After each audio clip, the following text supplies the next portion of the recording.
Okay, you guys, I've been meaning to get to this video, but I just haven't had enough time to sit down and been overthinking it. And so we're just gonna do it. I'm gonna give you an update of where I'm at with garden and stuff like that and how I have things organized. I'll give you a tour of how I have the garden prepped, what my plans are. And yeah, so let's just get into it. Okay, so if you guys watched my previous garden prep video that I did way back when it seemed too early to be talking about garden stuff, I had like a step system 1 through 8. Was it 1 through 8, I believe? Anyways, so I kind of, if you guys didn't see that video, I will link it up in the top corner.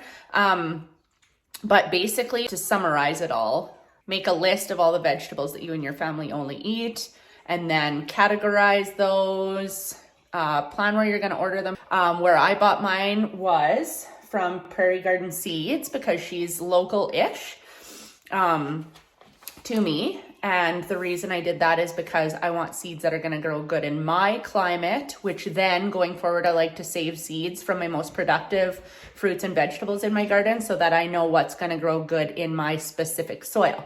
That all being said, I kind of organized a seed binder to make things a little bit easier when it came to ordering and planting for me. So I'm going to show you guys what I did there. Here is my 1.5 inch binder. Could use a bigger binder now that I have it all full. It's pretty full. But I do like this. This was just all stuff I had on hand. So first of all, I have everything organized in the ways that I'm going to plant, as well as the way I want to order, or the way that I ordered off the website. So categorize these however you want. But again, if you want to see a more in-depth video on how I categorize this, check out my previous garden prep video. Okay, so getting into it, these are just hockey card pages, and this idea came from when she sent me the seeds. They're about the same size as a hockey card.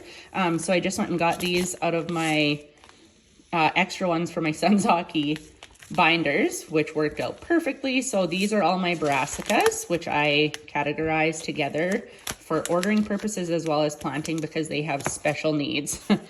And then I have my vine crops, and I have my own saved seeds here. So then I just went ahead and ordered some similar envelopes to what she mailed my seeds, these seeds in, and I'm gonna save my own seeds in these envelopes that I bought.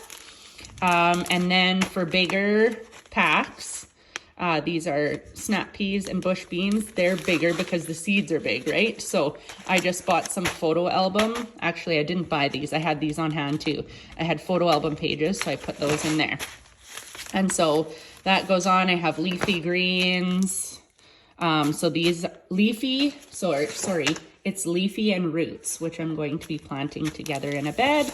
And then corn specifically, because you can only plant, in my video I said one crop of corn at a time because of cross-pollination. However, I'm going to try something I read that said you can kind of stagger the growth. So plant 1-2 weeks before the other, and you might not have cross-pollination. So I'm going to try that and try planting my regular corn as well as my popcorn. Then I have my nightshades.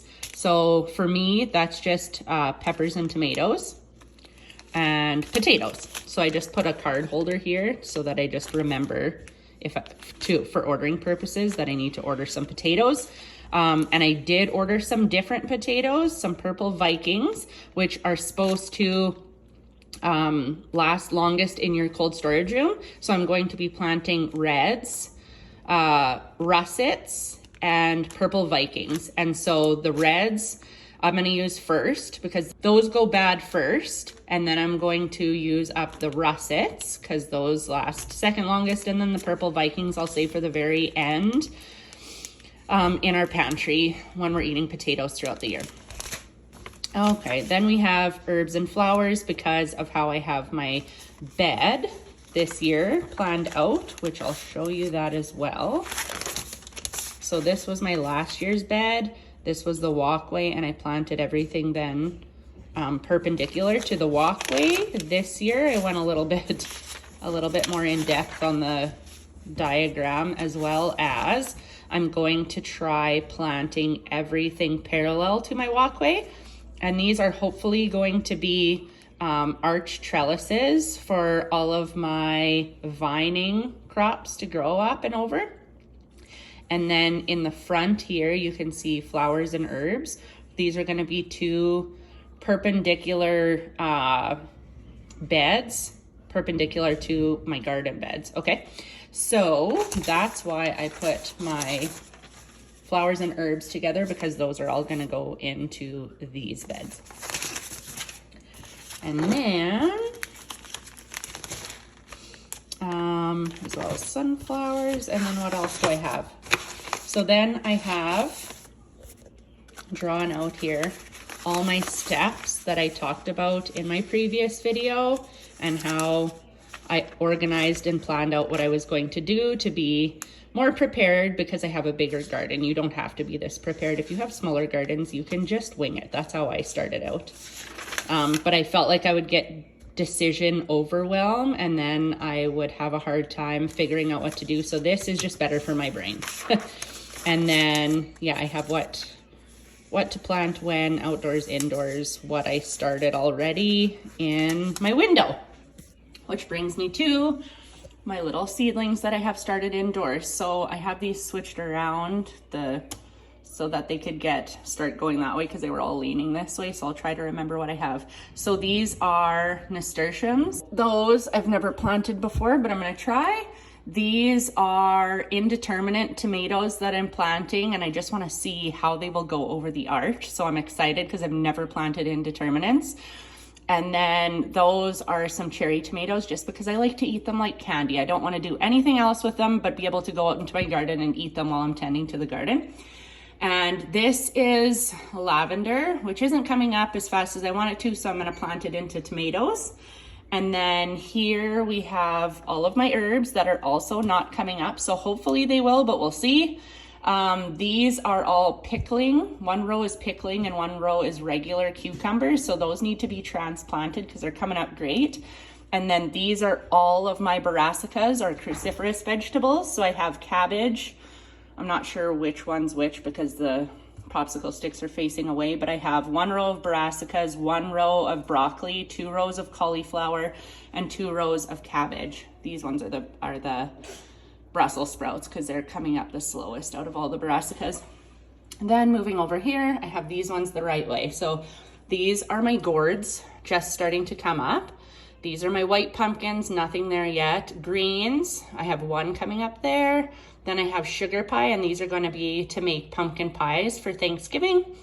Then I have regular orange, and those are going to be for jack-o'-lanterns for Halloween. And then I have spaghetti squash because I personally love spaghetti squash. Nobody else in my family does, but we're gonna have some squash. Okay, now I'm gonna take you guys outside to show you how I have prepped my garden so far. So I haven't done anything really this spring. I had everything kind of all done up last fall, but if you don't have this done up, don't freak out because this is the first year I've done this as well.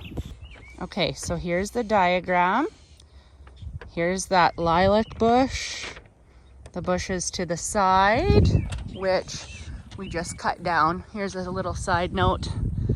So those were about 8 feet tall, and I cut them down to about 5 feet so that they will, these new shoots that are coming up from when we cleaned up these bushes are gonna catch up to the top of those big sticks. And I didn't want to cut it all the way down because I kind of like these really, like those really big branches that are coming up will kind of act like a stronger fence for the deer. And then I'm going to plant if I could just plant a gate and it could grow, that'd be awesome. I'm gonna put up a gate right here because deer are a very big problem, and then hopefully a fence around my garden.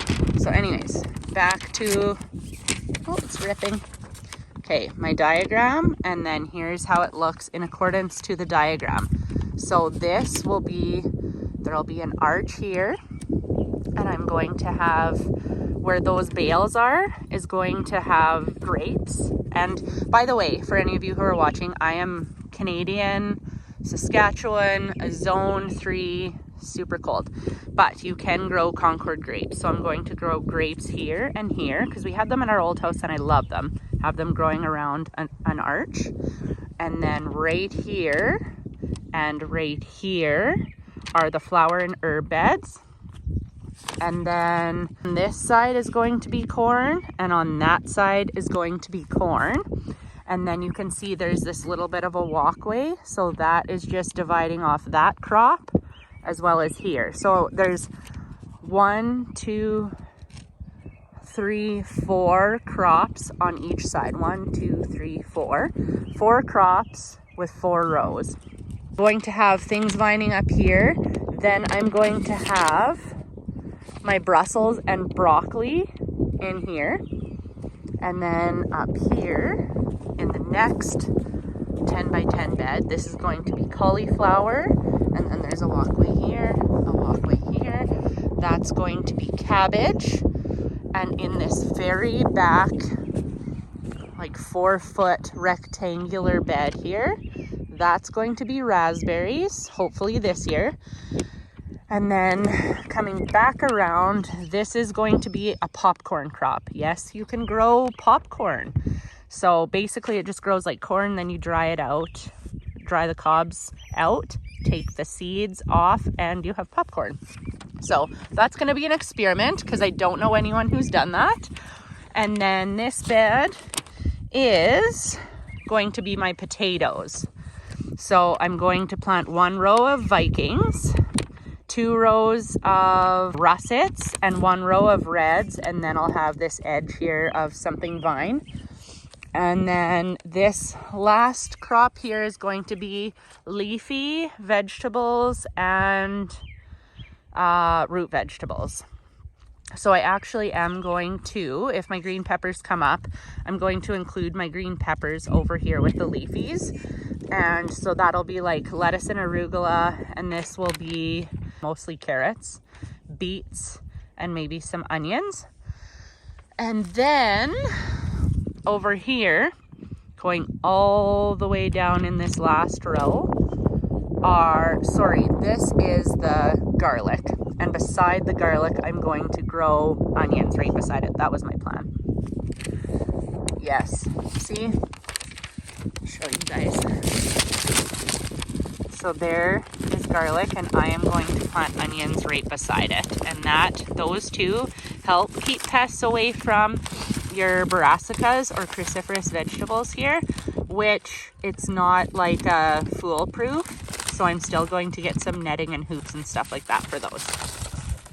And then pending time and financials, because I haven't really priced all this stuff out or found it yet. I just have big dreams.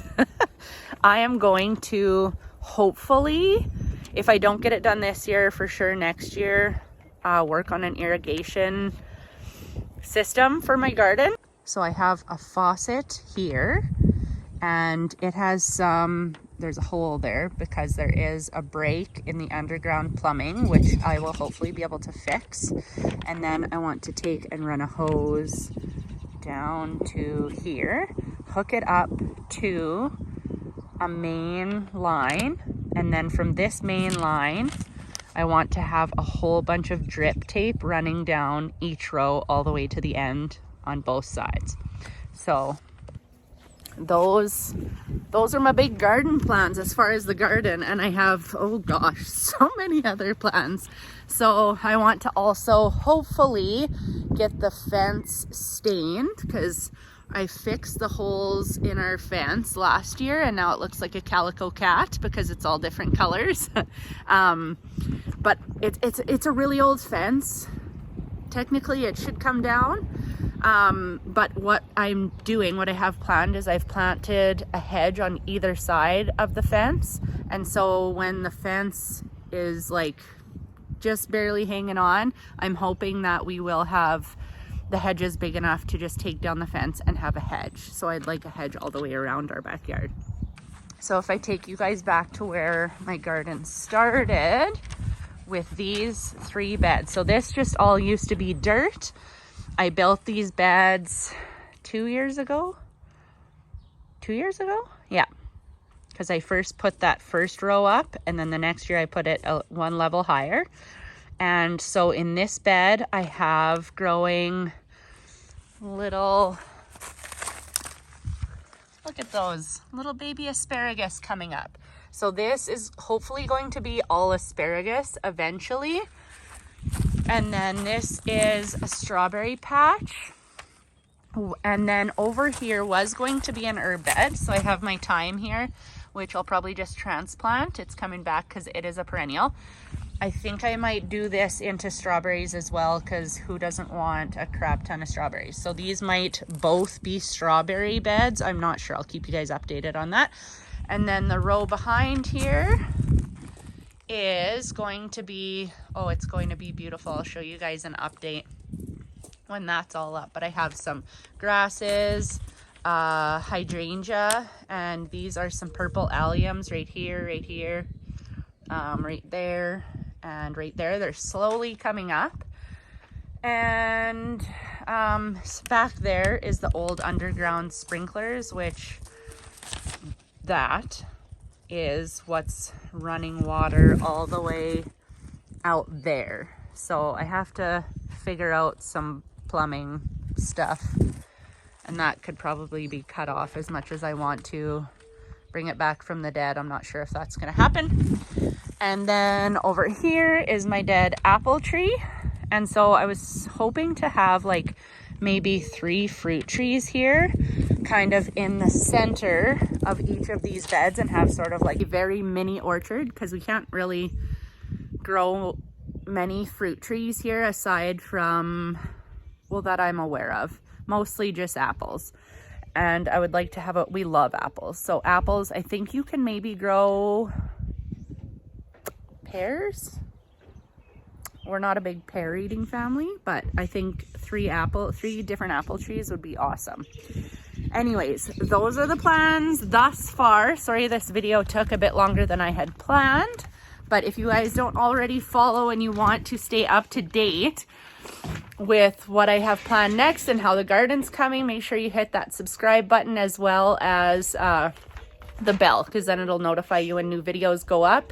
Yeah, thanks for following along, you guys. I'm very excited. Let me know in the comments if you guys are growing a garden this year, and if this is your first garden, or if you are a seasoned veteran, and maybe we can share some tips and tricks along the way. That would be amazing. Okay, see you in the next one, guys. Bye. Okay, quick update. I got the mail, and my seed potatoes for the Purple Vikings came in the mail, so I wanted to show you guys. Okay, so here's what the bag looks like. It's a 1-kilogram bag. And I'm so curious, I haven't even looked at these. And if you cut them, that one only has 1 eye, so I don't want to cut that one. I should cut into it and show you guys. Okay, that's what they look like. I wasn't sure if they would be like solid purple all the way through, but they just have like a dark purple skin. So cool. And then lastly, one more thing while I'm showing you those. I did get this rapid test kit. I saw a few people use this on YouTube, which gives you a general idea. Like, obviously it's not as good as if you'd get it professionally tested, but this should give you a guideline on your nitrogen, phosphorus, and potash, and pH. So yeah, I'll do a separate video on this when I get that done, which should be right away, hopefully.